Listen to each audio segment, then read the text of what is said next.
Well, good evening and welcome to Hull and Back podcast. I'm not working very well tonight because my PC decided to do an update just before we come on air, so I'm having to do it. I don't know whether you'll hear the boys on the radio for a couple of minutes. Just bear with us and just, sit and listen to me talking a load of rubbish on to Hull and Back podcast on Humber Wave Radio. Good to have you all here, boys. Yeah, Should we do the whole introduction thing when the radio can 100% hear us? Well, listen, the radio can probably hear you because they can hear you through this microphone here. So just talk again. Hello, Humber Wave. Can you hear us? I know to Hull and Back. Humber Wave can hear you as well at the moment. It might not be the best quality in the world, but they can hear you.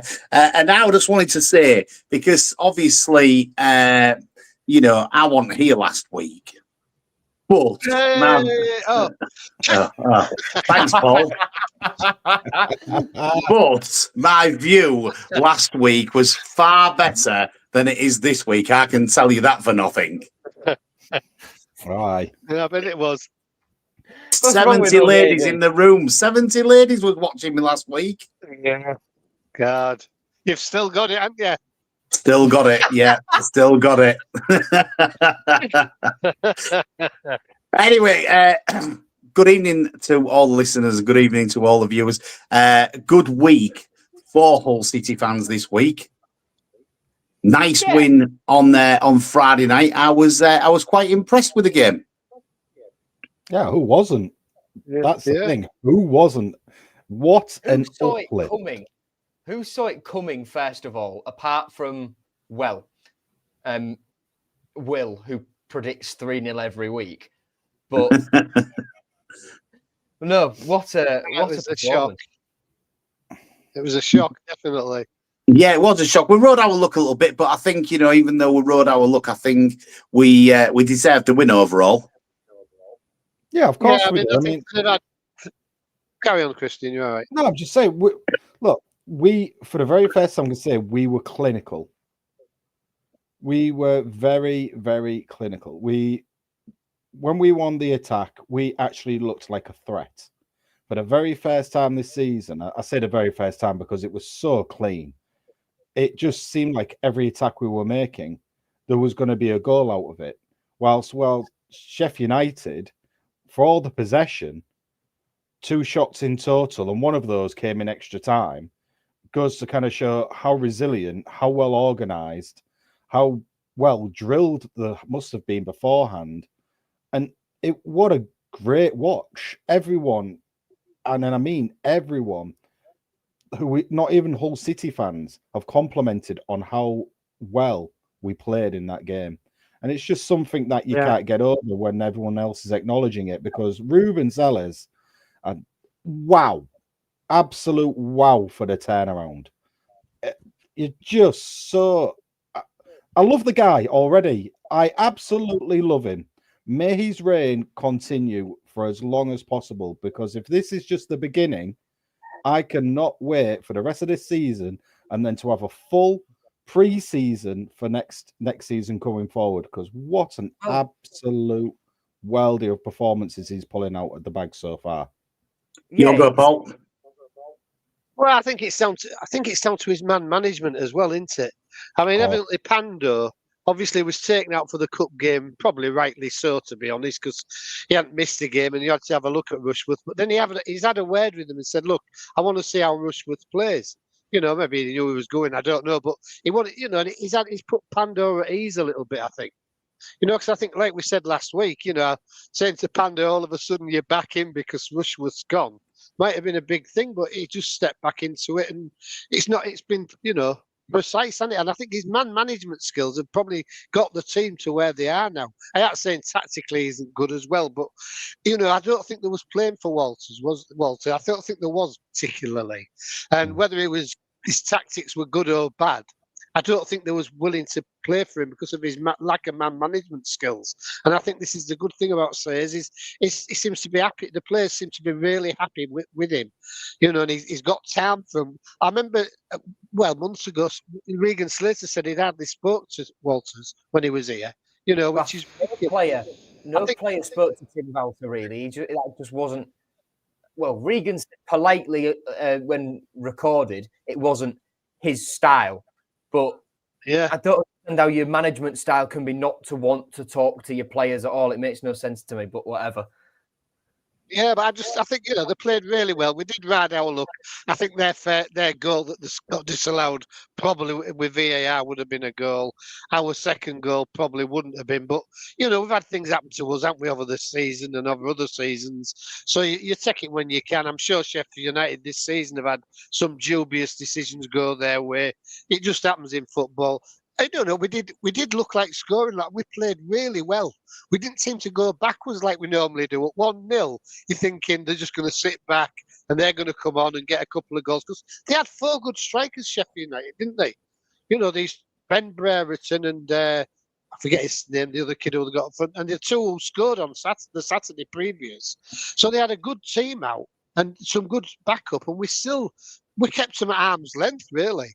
I think the defence, McLaughlin played. I think all the defence played well, but Sean McLaughlin gets a lot of hassle, doesn't he? So I think for him to get man of the match, I think it was really nice for him, to be honest, because I think even though he's maybe not our best player, he puts his heart and soul into every game and he tries his best every game. And he's been put at left back, and he didn't have a bad game at left back, to be quite honest. So yeah, it was a real good display, fantastic result, and we've got to follow it up this weekend, though. You've got to follow it up. We said this earlier on. Me and Joe was chatting earlier on there on the telephone, and me and Joe both said this earlier on. But we have got a special guest joining us tonight. Is he in the back there, Joe? Yes, he is. Let's bring him in then. Do you want to introduce who he is first of all?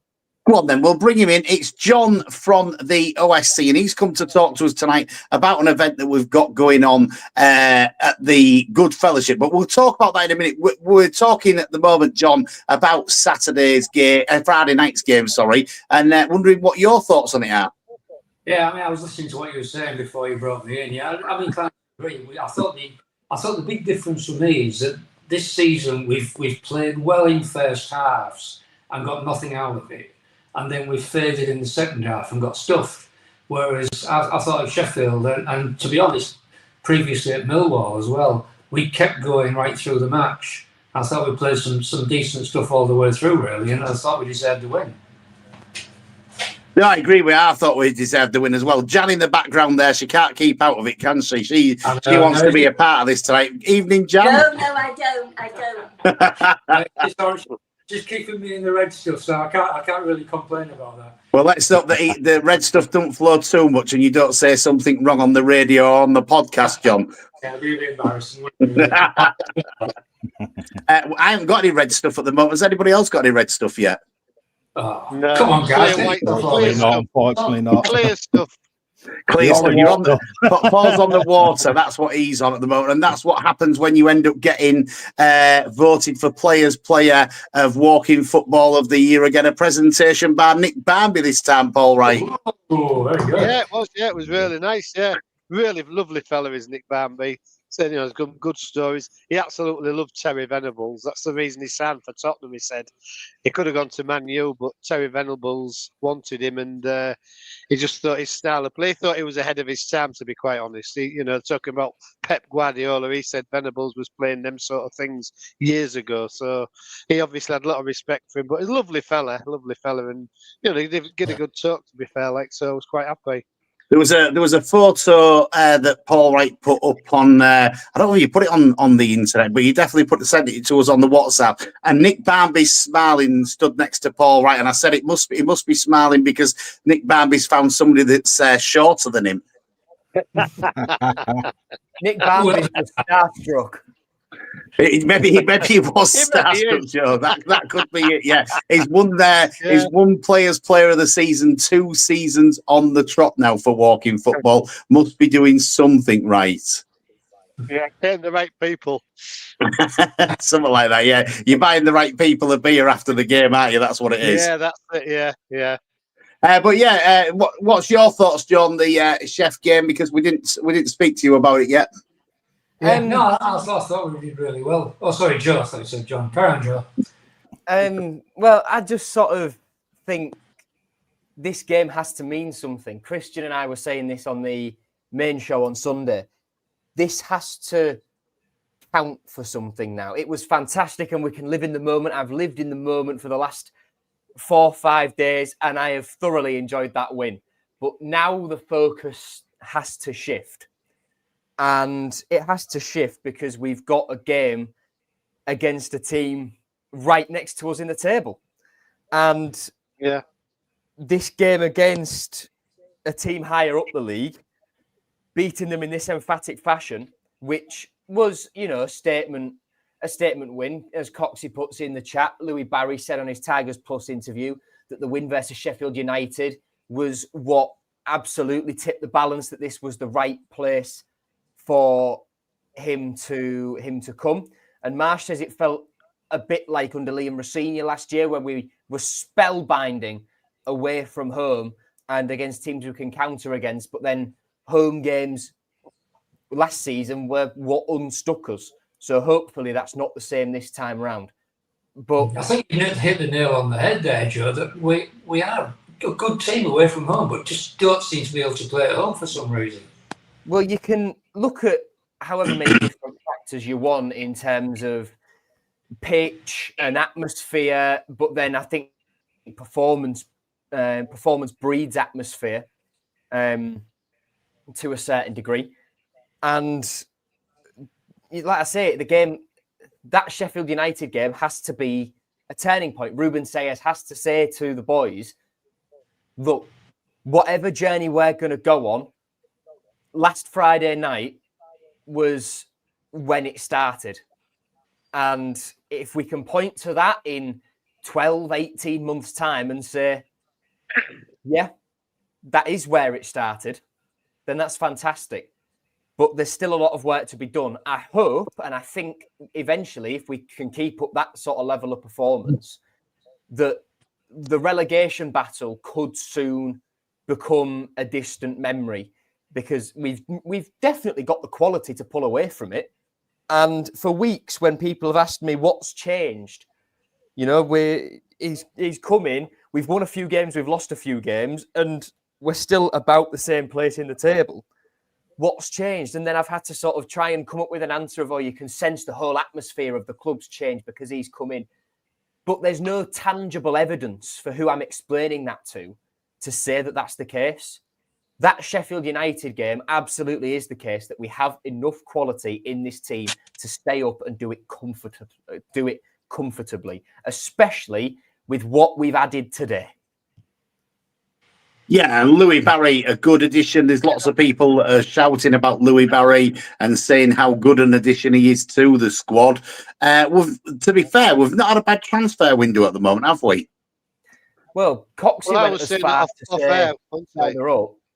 Coxie went, sorry to interrupt you there, Paul. Coxie further up said, all right, at this stage, surely we've won the January transfer window. And what I'm going to say to that, Coxie, before I hand back to Paul, is we said that this time last year, and after January was terrible. So I'm going to judge whether we've won it or not in May, because we all said after that we should never win a transfer window ever again.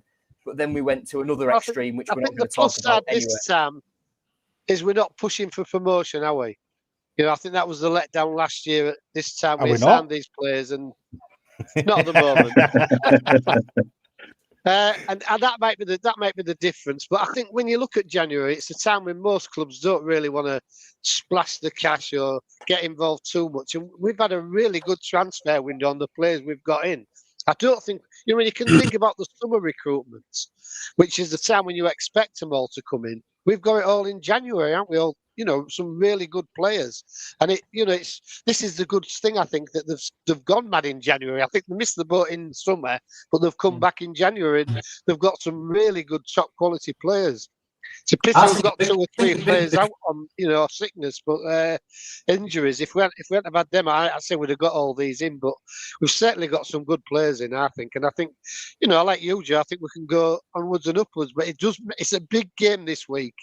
I don't think anybody can underestimate how big it is, because if we don't win this week, a bad game or lose or something like that, that Sheffield United result don't become very good at all. I know we've got 3 points out of it, but you've got to be beating teams around you especially if you want to make progress next season, I think, and get up that division. I think one of the big issues with this transfer window over the previous ones is we've actually got a head of recruitment who knows the Championship. You know, there's a guy who's been there and done it in the Championship and knows what to look for, whereas I don't think we had that before. Well, we had there could be that. We had Lee Darnborough, but as a head of recruitment, he would have had a say, but it was clear that he wasn't necessarily the one pulling the strings. But now Jared's come in a more senior position as sporting director, and there's been a bit of a restructure around him and underneath him. This window has got his fingerprints all over it. I think the only 3 deals now that you can point to and say Adjan Ilagella has been at the heart of these are Nordin Amrabat, because there's the link with his brother at Fenerbahce, and I might be wider than Mark with that one, but it's entirely possible. Lincoln Enrique, obviously because he's come direct from Fenerbahce, and Louis Barry, because Adjan has that existing relationship with Nassif Sawiris, Unai Emery and everyone else over at Villa from when we did the Jadon Philogene deals, and we're already having conversations about if Louis Barry succeeds here, bringing him back here next season. Good to hear. The only disappointment I think in the transfer window is we've not got enough of the players that haven't been favoured. I'm putting that nicely, aren't I? The players that haven't been favoured out. I'm talking about like Abdush. Beddy is rumoured to be going this week, isn't he? So that's what I want to see, is some more of the people that aren't near the first team anymore getting moved on and getting them off the wage bill, because, you know, people on 35 grand a week, we need to be getting rid of in this transfer window. When the talk of Abdush going to... And Abdush, there's talk of Abdush going to Besiktas. Should we do a bit of a transfer state of play? Go on, Joe. Let's do it. We'll do a bit of a transfer state of play, shall we? We will start with departures because that's the more bulky one. And we are, of course, in the last week of the transfer window. And this time next week, the window will be closed and we'll be sat here reviewing what we've done on deadline day and between now and then, etc. So, Chris Badia, been rumoured to go for a while. He is going to BSC Young Boys in Switzerland this week. No loss, is he? No. Anthony Rachop, well, that was nice and easy. That's that one out there. Right, if I had enough money for the airfare, I'd take him there myself. Anthony Rachopi, he is going the same place as Marvin Malem, i.e. Germany, not the same club. Malem's gone to Paderborn earlier in the window on loan. Anthony Rachopi is heading to FC Köln, is the German pronunciation, or for slightly more layman's British, because we're English and who cares, translation, Cologne. Rachopi will go there and loan with a view to a permanent deal in the summer. Ruben Sayers just wants him playing games, and I think he's made it pretty clear to him that he's not part of his plans, especially when Carl Rushworth was recalled and Rachopi still didn't get brought back into the matchday fold. Yeah, I agree with that a lot. There's no doubt in the guy's ability. It's just like it hasn't worked here, and there's no, for us, from a business sense, there's no point having him about. But personally, for him as a player, he can't halt his own career and his own progression by just sitting on a bench at a club at Hull. He needs to be playing, and he needs to get his stock back up to where it originally was. So look, wish him all the best. Thanks, pal. Thanks for turning up. But see you later. Enjoy Germany. Yeah. We'll box off the Turkey ones now while we're at it. Abdushamir and Dokan Sinic. So it is worth noting, and I tweeted this earlier today, the Turkish window doesn't close until the 11th of February. So if these deals aren't done on Monday, there's another 8-9 days for those deals to get done. So we're not in as much of a rush to get these deals over the line. Abdush has been reported to be heading to Besiktas by Turkish press. And then it has come out today about Dokan Sinic that he is going to be heading to the Turkish second tier with Ezenla Erokspor, who I had never heard of until 10:30 this morning. So I can't tell you anything about them at all, apart from the fact that they've got ex-Rangers midfielder Ryan Jack there. Yeah. For Cynic, that's a massive step down, isn't it? Huge step down from not playing for Hull City for 3 years. He's going to step down to the Turkish second division. It's a big step down. Yeah, I thought it'd be a Hull Royal, to be fair, it'd be going so. I'm not even sure he'd pass a medical there, to be honest with you. Obviously, they can't afford him. Well, these hospital beds are at a premium at the moment, aren't they? They are at a premium. Listen, Dad, don't be too much of a cynic about it, will you? Oh, here we go. Well, look, just on Cynic, I think on both Cynic and Abdush, to be fair, I think it's more so clear with Abdush because he was fit a little bit, although he's injured now. It's clear they're both not in Ruben Sayers' plans for me, because Ruben, when he gets asked about injured players, he's not really mentioning Dodo, although he's back out doing fitness bits. And Abdush, when he was fit before an illness and then a knee injury, he wasn't exactly getting consistent minutes. So Abdush, let me endure. Oh, have you got sorted? I think Adie's got right, sorted. So I'm now sorted, which will get the volume a bit better on the radio for people. There we go. There we go. Yeah. There we that's go. That's nicer. That's a lot nicer. We'll just dive into some comments quickly. Tiger Door agrees with you, Adie, that we need to get some players out. Bentos says we've got to keep hold of Cynic. That lad could have huge potential. And I think he's been a little bit cynical there, don't you? And that Chris Padilla could be watching this. Well, sorry about that, Chris. If you are watching, Chris, you got us a few goals this season. Thanks very much for those few goals, and good luck in your next move. If Cynic's going, who's paying his big wages? Us. Now, that's interesting, Marsh. It's a very good point. One I will talk about. Yeah. Because Dodo's contract here is up at the end of the season. There is an option to extend that for next season as well by an extra year.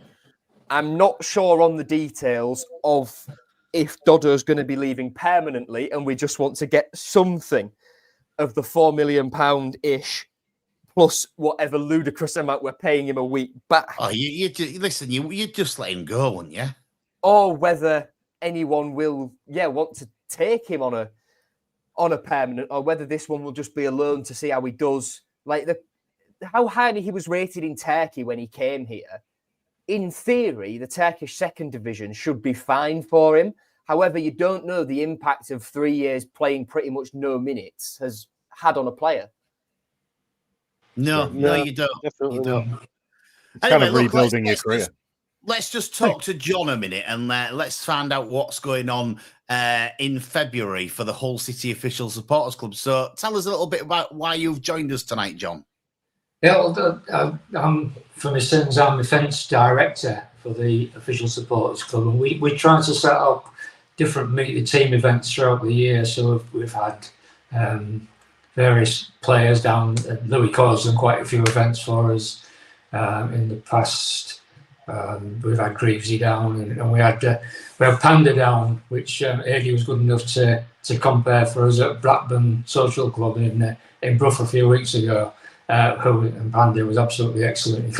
It's a chance for fans to have a chat with the players, which I even might have regretted, because one of the first questions he got was from the young members of the audience, and remembering that this was when Tim Valther was still manager, and he was asked, given the run of poor results, do you think that Tim Valther ought to get the sack? Which what did he say to that? For him? he managed to sidestep that one. Yeah, he did all right. Oh. He did. But so we try and set a few of these events up throughout the year for players and fans to get together. And we've got one coming up on the 18th February, which is at the Good Fellowship on Cossingham Road. And we've got Matt Crooks and Kyle Joseph joining us, which shows that should be a good night. It's going to be a couple of the new signings. So that's going to be a good night, we hope. It's saying we're using the Kenilworth suite, so we've got a capacity of about 120 audience, something like that. So if we can fill that, that would be very good. And that's what it is. It's only £3 a ticket.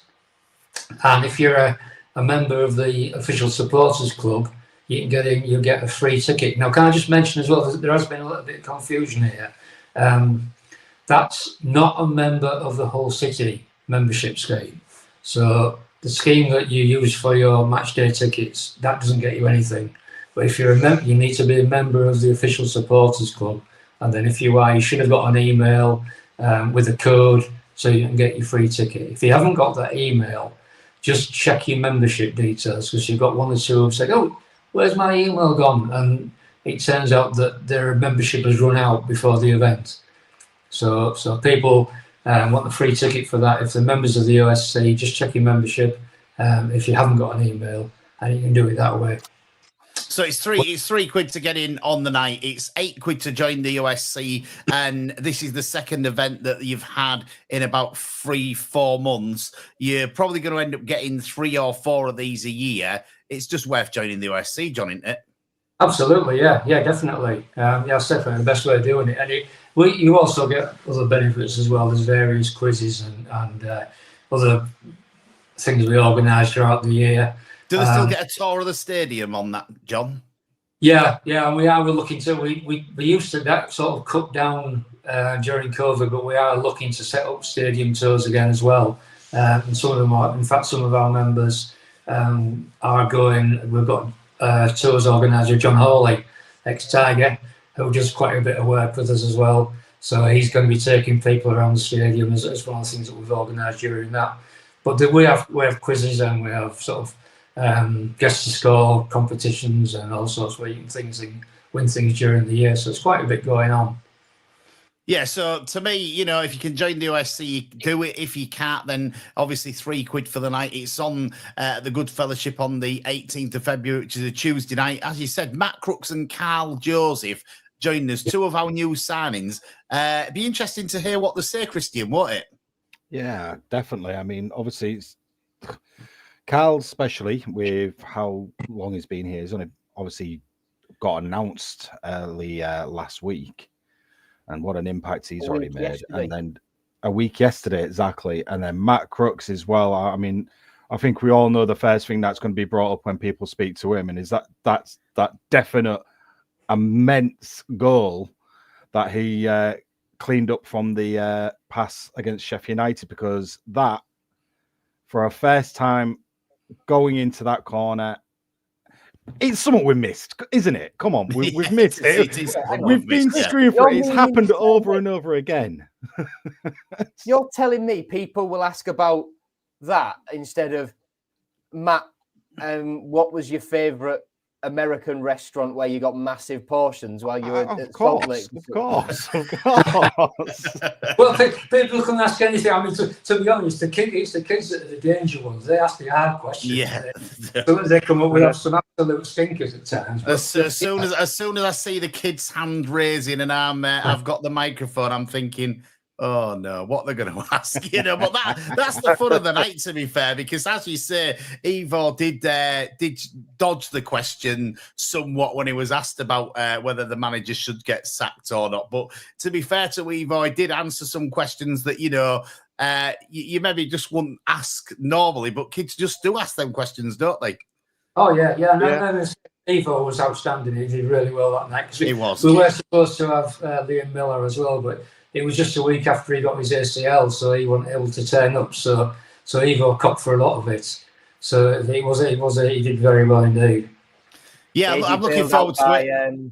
Eddie bailed out by Justin Whittle and John Hawley a bit that night, weren't he? Well, that did help. Yeah, it did help. And Justin and John are great, and they're great fun to have, and there was great to have along there, to be quite honest, because they asked some questions of Evo that professional footballers would ask of somebody, which is a different perspective, because you don't always sort of think what a professional footballer is going to ask, and you don't think of those questions, but they ask some questions like that, which you sort of like, oh yeah, I wouldn't have thought of asking that, but they do, because there was ex-professionals, and they've been in the game and they've seen it and done it. So it was good to have their input and their questions as well on that night.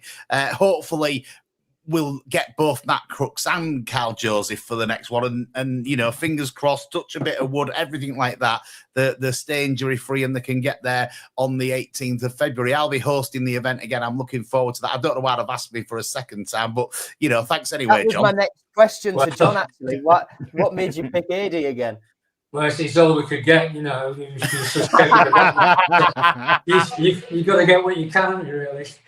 You certainly do. You certainly do. Cheap and cheerful, John. Cheap and cheerful. That's what you've gone for, haven't you? Yeah, absolutely. Well, certainly cheap. I mean, if people do it is entry. You can't just rock up on the night. It is entry by ticket only. So if people want to get tickets, if they go onto the Hull City OSC website, which is hullcityosc.org, all the details are on there. You can also go onto ticketsource.co.uk, and if you do a search for Hull City, all the details will come up on that as well. Yeah, it sounds like it's going to be a good night. I'm looking forward to it. I'm sure you're looking forward to it as well, John. We're hoping that we can get enough microphones working. That's still a job that I've got to do this week. I will get there at some point. I'm sure there'll be no problems at all, and we'll be able to have a good night. Yep, certainly hope so. And John Hawley might well be there as well. So you never know what questions you're going to get asked. You don't know what questions you're going to get asked. Good of you to join us tonight, John. Thanks very much for coming on and updating us on that. And I look forward to the event on the 18th of February. Yes, thanks for having me along, guys. No problem at all. Thank you, John. No problem. Cheers. See you, John. There you go. That's John Drinkall from the Hull City Official Supporters Club telling us about the Meet the Players event with Matt Crooks and Carl Joseph on the 18th of February at the Good Fellowship Inn on Cottingham Road. Get your tickets at hullcityosc.org. You boys coming? Do you know what? I'll still be at you. I might try and get there, yeah. Hopefully I might try and get there, yeah. There you go. Joe's letting me down, but the other two are coming. I mean, anybody would think he was in uni somewhere far away, wouldn't they? But he's not.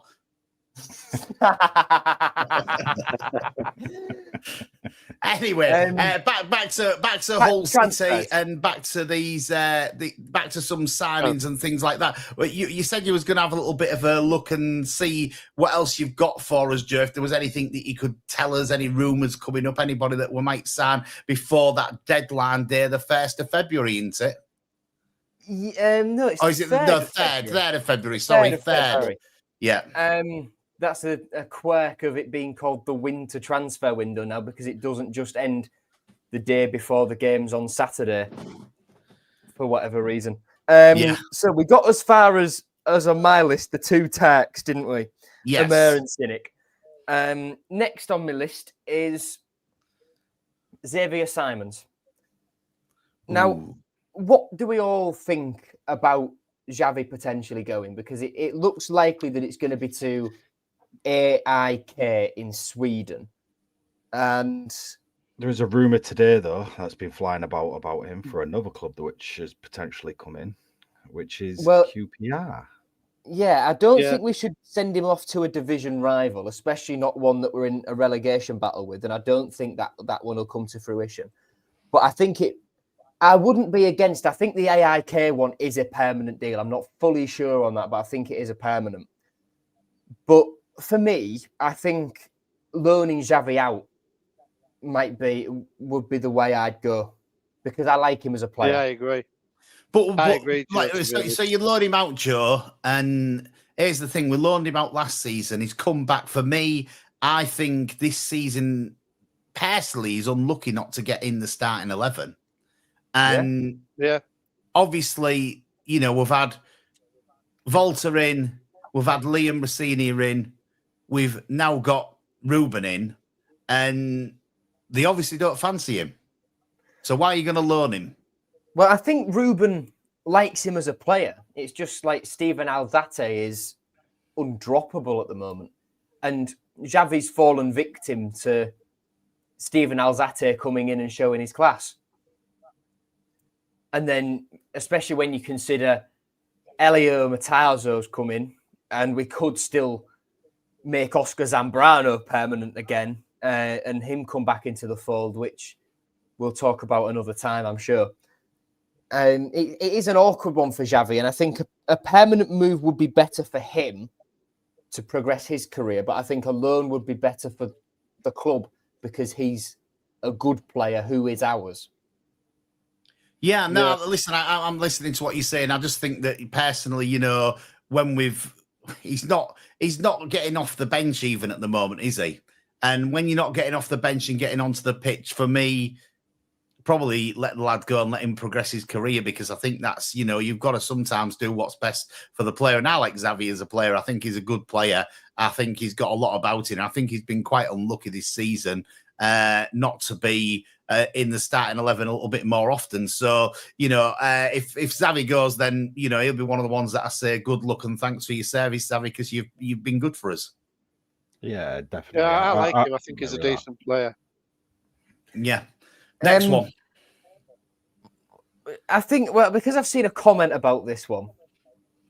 Bentos, good point there. He's 22 before the end of the season. He's not going to get in the team here. Very fair point. Yeah. What happened to the lad from Peru? He's actually from Scott McLaughlin. He's been sold back to him from what I've been seeing. And Ian's also said, don't forget Theli. Now, this is one where I think we've all just got to be brutally honest. We see things, but we haven't really got a clue what's happened here because, well, he's been loaned out from Universitario, who he's still technically on loan to from us. He's been loaned out from them to another club, but he's still our player, so only we've got the power to loan it. He's gone permanently, isn't he? 100%. But, well, somebody, I'd seen the comment on Twitter to say the other day that he's been the team that he's on loan from have actually bought him back from us. Yeah, and that's where it's at. In December, and I didn't get the chance to speak to Ruben Sayers about Uriel Theli at any pressers, and I'd be surprised if he even knows who he is, to be honest. I was just going to say that. He doesn't know. Yeah, well, he hasn't got a clue. Who? He doesn't know who he is. You know, mention Uriel the name. Who? Yuri Geller, I think, he'd know more, you know, than Uriel Selly. Yeah. It's a very Uriel strange Selly, one. Waste of time, money, effort. I think with hindsight, it speaks volumes that when it was first rumoured and Liam Rossini got asked about him 2 years ago, he just went, yeah, he's a club project. They haven't really got much else to say. And it's a club project that, well, like a lot of projects at Hull City in recent times, haven't worked. And I'm sorry to say, AD, I think Bentos beats you with Uriel Theli. He definitely does, yes. Well done, Bentos. That's the one for the night. You've definitely beat my Yuri Geller. Yes, you have. So, guys, the big question is Uriel Theli a massive loss to Hull City? It's a tough one, that, Joe. Can I come back next week and let you know? You know what, Paul? While you have a think about it, we'll let Christian go. I don't even go down that road with me. I'm going to come back next season on that one. Yeah. Oh my God, jeez, it's ridiculous, but hey, yeah, it is what it is. Shall we move on? Yeah. Yeah. We've got another one, are we? Come on, Joe. Joe's pulling a name out no one's ever heard of at all. This one's like a magician's rabbit out of the hat. Yeah. I haven't got long sleeves, and otherwise I'd have stuffed a handkerchief up there before. Let's go to let's gloss over this one, Finn Burns, because there's still a bit of a question mark about his future. Weirdly, he stays, right? Yeah. Yeah. Sorry, that was a really fast answer by me, but yeah, he stays. I mean, yeah, I think so. I mean, if you'd asked me this 2 weeks ago, then the answer would have been no. But obviously, you know, he has come in and done a job. I said to, I think I said it to you, and I think I said it to you, Joe, and I think I said it to you, Paul, that for me, he won't be starting on Saturday. I'd be moving McLaughlin back into the centre, and I'd be putting Matty Jacobs on the left defence for me. But Finn would be great to have on the bench, and you know it'd be great to come on. And so no, definitely keep him at the moment. Yeah, it's good cover. It's good cover. I mean, don't get me wrong, he's played really well last 2 games. I think 2 or 3 games. He's played really well. You know, he hadn't looked out of place, which I think when he first played for us, he looked out of place. Been taken off in those games, hasn't he? And he was out of place. He was playing in holding midfield the one time Tim Walter started him.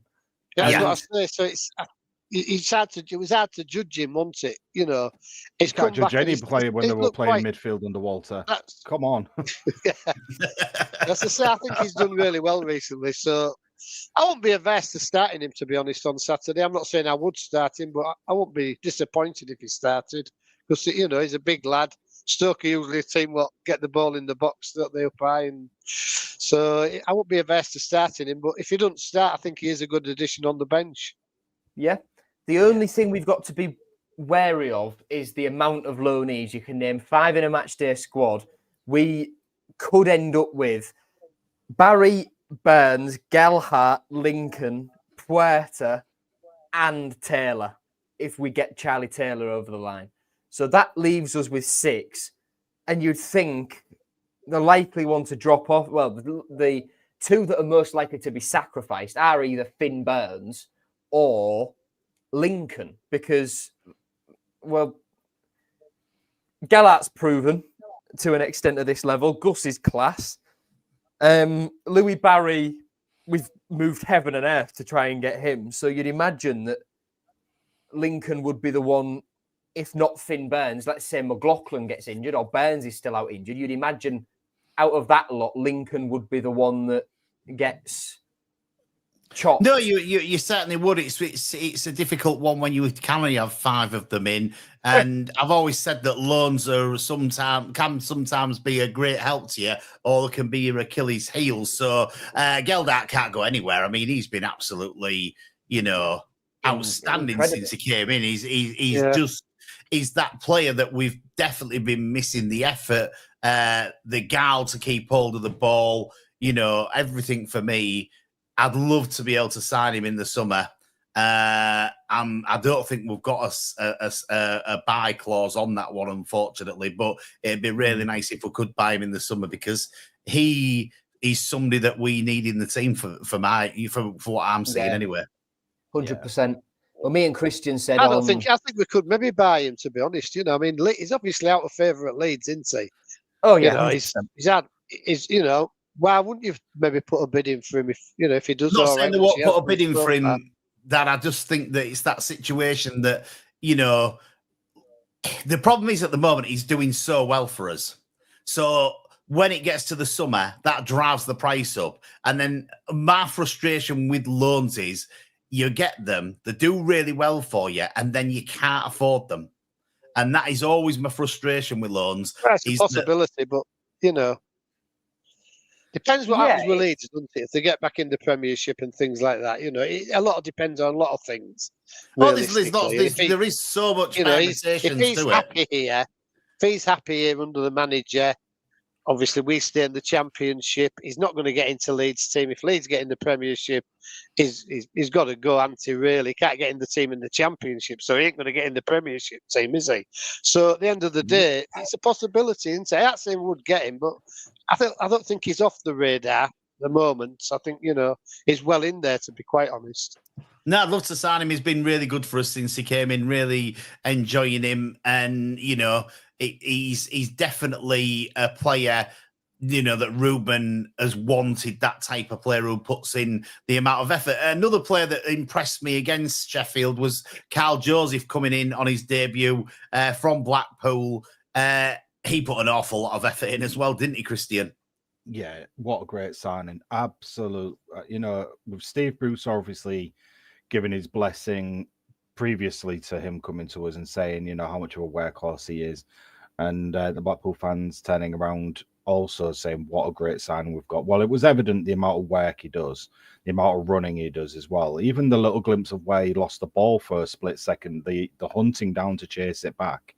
But he adds that dynamic that we've been missing all season, where we've been able to get that ball and kind of just ping it down into like a channel and let the guy go onto it to allow the player to move on and further up into the opponent's half, which is a dynamic we've missed. And obviously kind of I don't want to call it an escape route, but it's a tactic we've missed of where we're able to actually get that ball up top and have someone up there with strength, with pace, with commitment to actually hold on and allow us to play that way. And it just adds everything to the squad and how we can play in total football going around and moving forward, because there's that many different things that every signing that we've brought in so far that is now added the dynamics that we've been missing from the first half of the season. And Carl Joseph, I'm expecting a lot. Well, I say I'm expecting a lot. I don't mean that in a bad way. I mean, he's going to actually, I already know from that one game that we've seen him play, he's going to add so much more. And I think we're all going to be really excited for when he does get that goal, because I think once he's opened up that first goal's gone in, we're just going to see more and more.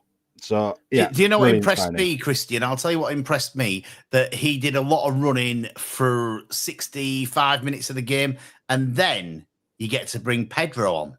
Oh. And Pedro, with 30 minutes of the game to go, he's just outstanding, isn't he, Paul? Perfect. Yeah, well, he thinks he's been on holiday, doesn't he? To be fair, he played, was it 3 or 4 games on the trot? And he did like, did he do 120 minutes in the cup as well? 120, and he comes on with 30 minutes and he's thinking, God, this is good, isn't it? I'm on holiday sort of thing. Yeah, it's brilliant. I think what helps though is Matt Crooks as well does Joseph, because he can get forward past him. Joseph is quite happy to drop back a little bit, and Matt Crooks make them runs. So I think, Matt Joseph is really good. And bringing on Pedro with half an hour to go as a central defender, if you've had the run around from the centre forward first off, and then he comes on. You're not happy, as well, doesn't he? He loves to bully him, doesn't he? So as a centre back, you're struggling if you've had 60, 70 minutes of Kyle Joseph and then Uncle Zhao comes on. The only other one to bring on is the winger, isn't it, then, to mess the fullback about, the big winger. Oh, the big lad. Oh, God. The trouble is, I don't know how we've got him, to be honest, because I can't see him being anywhere near on the team, barring injuries. What do we know about Lincoln then, Joe? What's he going to bring to the team? Because you're saying that if you was having 5 loan players and he was the 6th, you'd probably leave him out your team. So you're not thinking he's bringing a lot. I think if we had an injury at centre back, which we do for another month, Lincoln would be the one I leave out, because we need centre back cover, and I'm expecting Andy Smith to go out on loan. That's one I'd expect to see. Same can be said for Brandon Fleming. He'll go, I'd imagine, just to sort of box those 2 off the transfer list, let's say.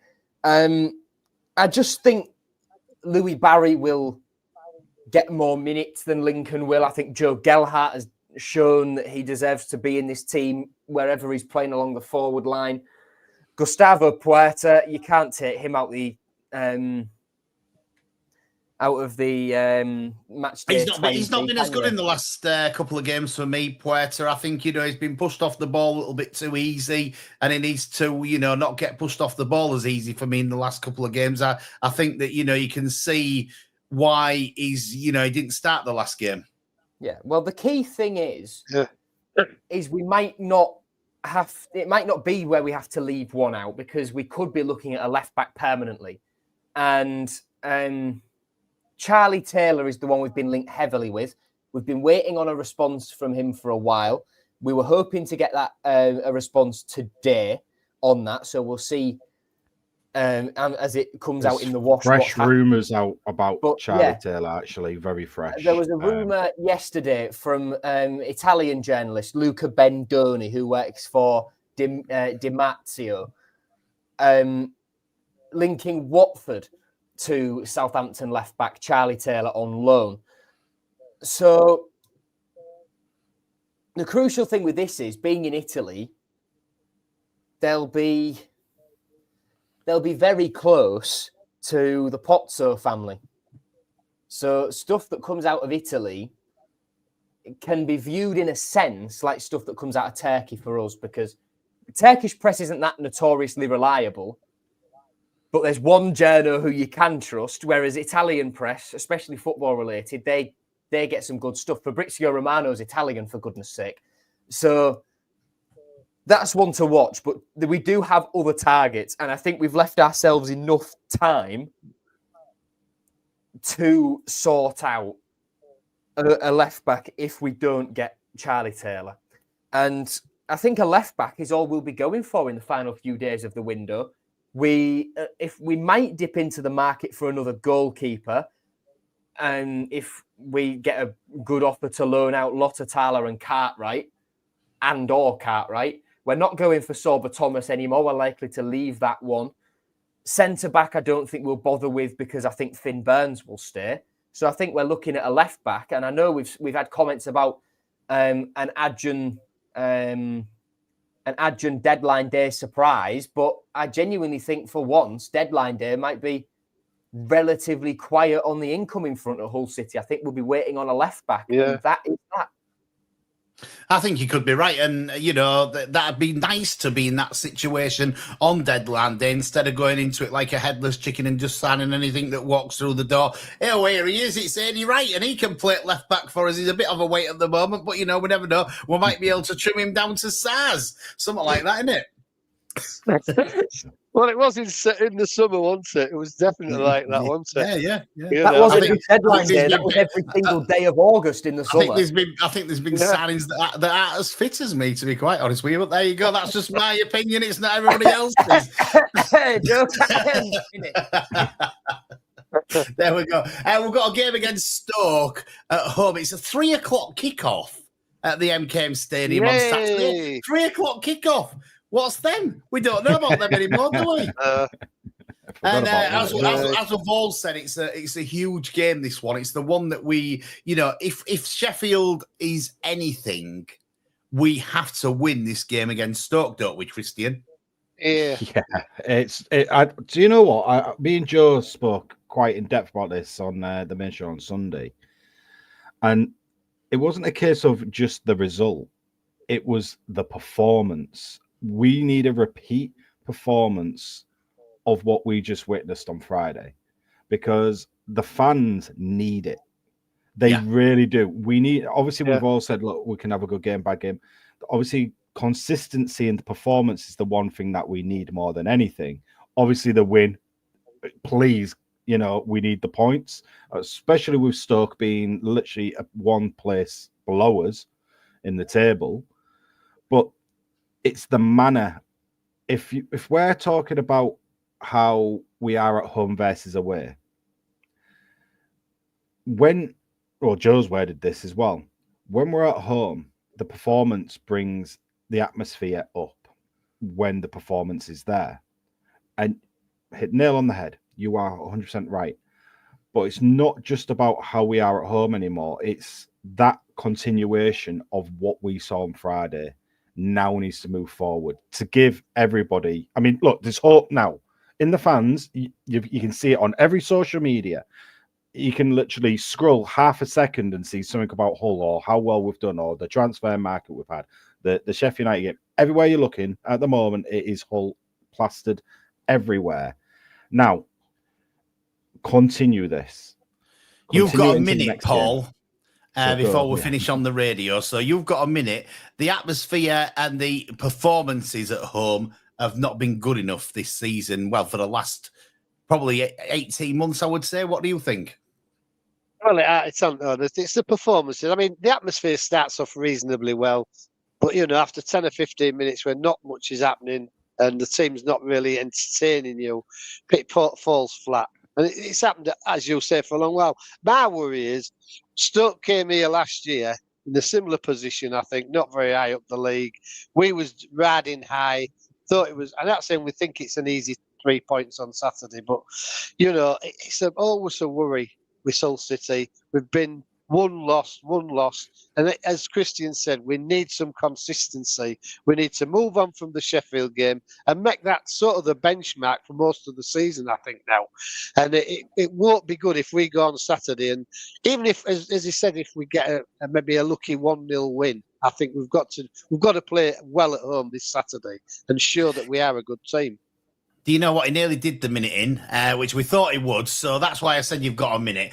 We're just going to finish on the radio. We'll continue on the podcast. Thanks for listening for the radio this week. We'll be back 7 o'clock next Wednesday on Humber Wave Radio. Have a great Wednesday night. And if you want to join us, you can come back and join us on the pod. We'll talk for just a little bit longer.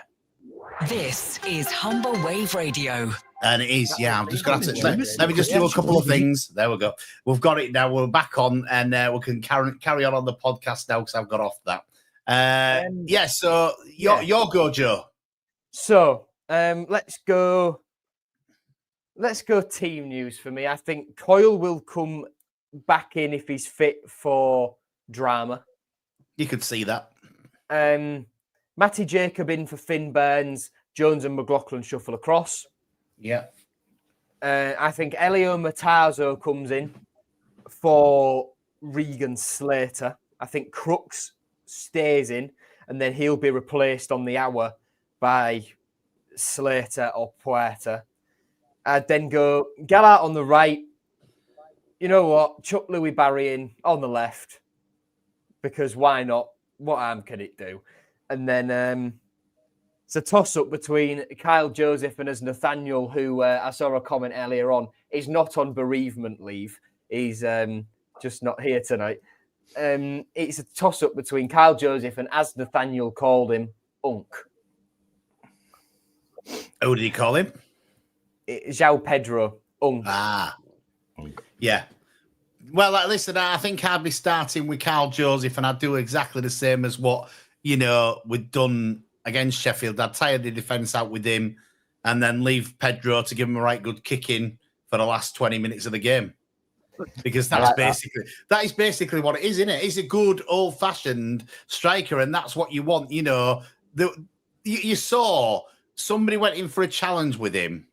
They came off second best, and you thought, you ain't going to go in for that challenge again with him because you just ain't going to do it. Gotta love him. I love João Pedro.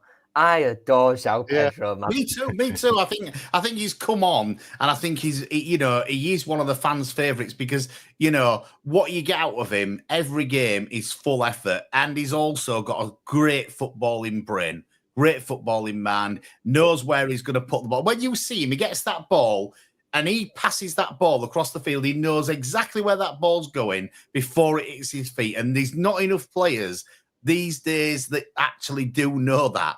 You can just see his man's worked already. Boom, it's across there. They're on an attack, and why can't more footballers have his brain? I don't get it. Well, it was nice to see him in the attack. Really good as well. Say that again, Paul. I said his hold-up play. Sometimes he has 2 or 3 around him. They very rarely take it off him. No, very rarely. He's so strong, and his feet are really good. I mean, considering his age. You've got to think I reckon a few years ago, he was really a handful, to be honest, because he'll have had that bit of extra pace, won't he, as well? So I just love him. I think he's been a real, at the start of the season, I think was all a bit worried up front, but I think we found a bit of a gem in him from considering how old he is, and, everything that went by that. He's been really brilliant all season, I think. Can't remember him having a bad game, really. I think from what Hull City said, he's 32. I'd like to see his birth certificate, Christian, wouldn't you?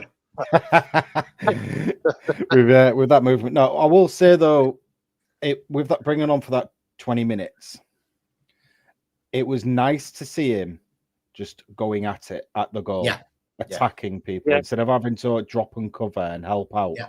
It was just nice to see a João Pedro actually going at defenders. It was a pleasure to see. And with how the team has now expanded, and obviously, again, going back after Friday, bringing him on as the sub after Carl Joseph has ran their defense ragged and tied them all out is a brilliant strategy, because someone with that mindset, that the back line of the opposition would have slowed down.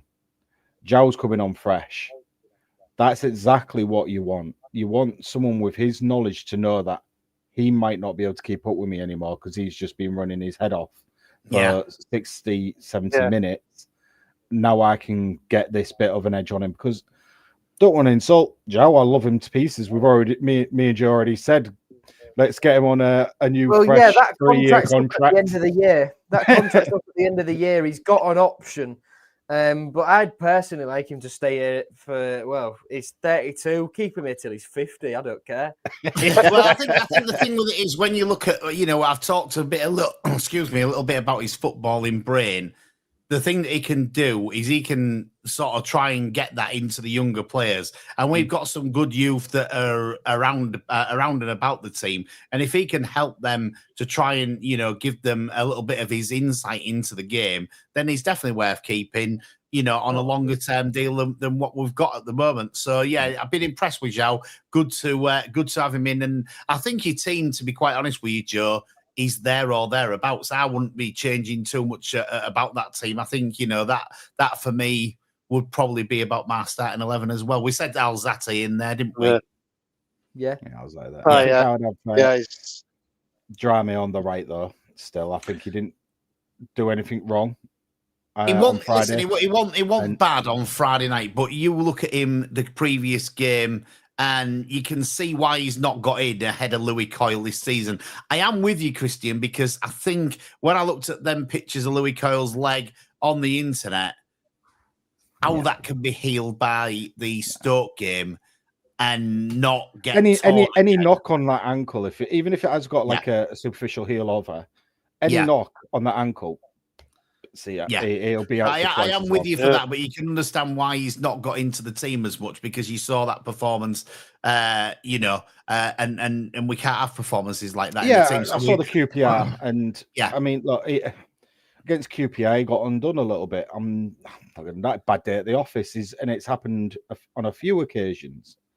The one thing I will say, though, it's that thing, when Mike talks about it, we go with, he always says it's the younger players. They can't give you that 7 out of 10 every week. Exactly. No, it is. They can't. And it's no insult to them. It's just a case of it's going to take a few more years before that kind of knowledge of how to kicks in. But the more you play the guy, the more he's going to learn, the more he's going to improve. And looking at next season, if he's got all these extra minutes under his belt, it can't be wrong, can it? It's going to obviously improve him. It's obviously going to help him. And I think it will help him. I think it's all going to help him.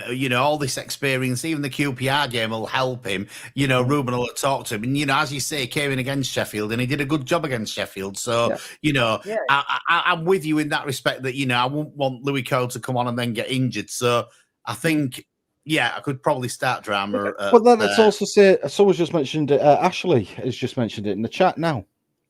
Louis Coyle, he hasn't been on form, to be honest, has he really? Most of the season. No. So, but he has been better than that Cody Drama performance against QPR. Yeah. But that's one instance. That's one performance of the form of how often we've played him. And I'm a big critic of him as well, because I slate his crossing a lot. I do. I absolutely slate it. Before we finish tonight, come on then, Joe. We'll get on to score predictions in a minute. I just want to draw everyone's attention to who the teams around us play this weekend, because we could be in for some, touch wood. We could hopefully be in for a big weekend if we do our job right as well. Plymouth are at home to West Brom. Derby are at home to Sheffield United. Cardiff go away to Leeds. Portsmouth are at home to Burnley, and Luton have got to travel to Hillsborough to play Sheffield Wednesday. So there's some real opportunity here for us, if we beat Stoke, to make some ground up. And then all of a sudden, we could be a bit further clear and Stoke are sucked right back into it. If we get a result and other results go our way, we can push ourselves clear-ish or drag more teams into this relegation dogfight. And the more teams that are in it, well, you decide. Yeah, no, listen, it is that thing, isn't it? You know, and you sort of, you know, that we need to do our job. And that is the thing at the moment, it's doing our job. And, you know, ball's in our court. The ball's in our court. And normally when the ball's in our court, like it is at the moment, we end up doing something stupid. Yeah. So yeah. we're We don't see hoping that very often, do we? We're hoping that we're not going to do something stupid. We're hoping that we'll get some more green balls, as they are on the web here. These little green balls for wins. We've got 2 of those and a grey one for a draw and a couple of red ones, which we don't want. We want more of them green ones, don't we? Is what we want. Yeah, so score predictions. Definitely. I'm going 1-1. Oh, Adi, that's not a good start. Sorry. 1-1. City, though, isn't it? It's City. I'm going to go 2-0. What, to Stoke? No, not to Stoke. No. Come on then, Christian. I mean, it could be 2-0 to Stoke, but I ain't going 2-0 to Stoke. Right. You know what? 3-0. 3-0. And all right, over to you, I know, right? Joe. I was going to say 4. I thought, no, don't put your luck. Over to you, Joe. Come on. 2-1 win for us. There you go. So all the boys have got us down for a win, apart from me, who I said a draw. Horrible, I know. But that's me just being a little bit of a pessimist because I know what Hull City are like. We'll be back to discuss this next Wednesday. Adi, just to jump in after that prediction, Ashley in the chat has said, get Adi off the show, dear God. Well, listen, I'm sorry there's not 70 ladies that want to look at my ugly mug again next Wednesday, so you're going to have to put up with me instead, and I will be back next Wednesday, 7 o'clock here on Humber Wave Radio and on to Hull and Back podcast. I've really enjoyed it tonight. It's been a good laugh, boys. Have you enjoyed it? Yeah, I've enjoyed it, yeah. Let's hope he comes next week with egg on his face, eh? And we've had a good win. I'm really hoping that is the case because as anybody that knows me, Hull City through and through, I want us to win, and that's why I've said 1-1. I'll be honest with you because I think if I say anything else, I'll be doing something wrong. Yes, so and I'm loving it if I get proved wrong. I don't want to win this Guess the Score competition. I want to lose that. I've been Adi Wright. I've been Joe Collins. I've been Chris Sorensen. All right. And nearly all right. And we'll see you next Wednesday, 7 o'clock on the usual places. Bye, guys. Everybody. Bye. Bye.